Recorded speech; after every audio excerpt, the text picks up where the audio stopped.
Okay, so now let's do this. So how we are going to have accurate status code. So now let's take it step by step. So this particular endpoint, what status code we expect to have?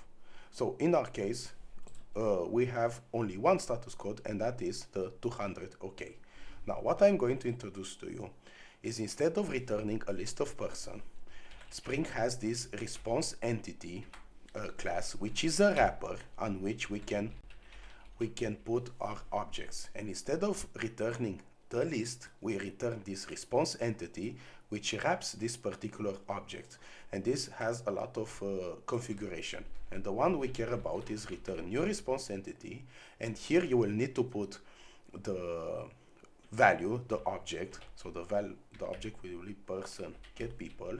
And on the next argument, you can put the status code on which you want. So here you can put status code OK. Now, if we restart this application, okay, I have this error here. I am just going to delete this because we don't need this anymore. Also this.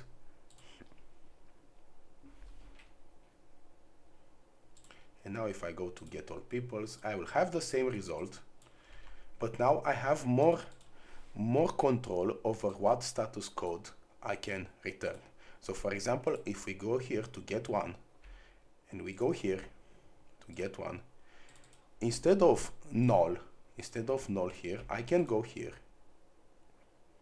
I can go to person controller, and let me just person equals like this. So I'm going to put response entity person. So I can go to OK, and I can type something like this. If object is null person, so if there isn't any person, I can return new response entity. So I can put null here, and here I can put the status code not found.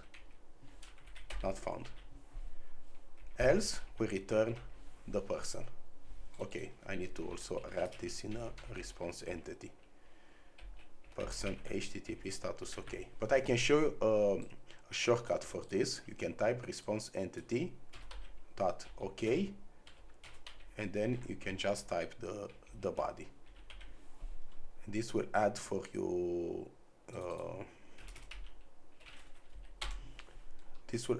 Okay, new. That was the problem. This will add for you the new response entity and the status OK to your request. So now if we restart this, and if we go here to get one people and type 1, we'll have the same result. But if we type 10, we don't have this ID.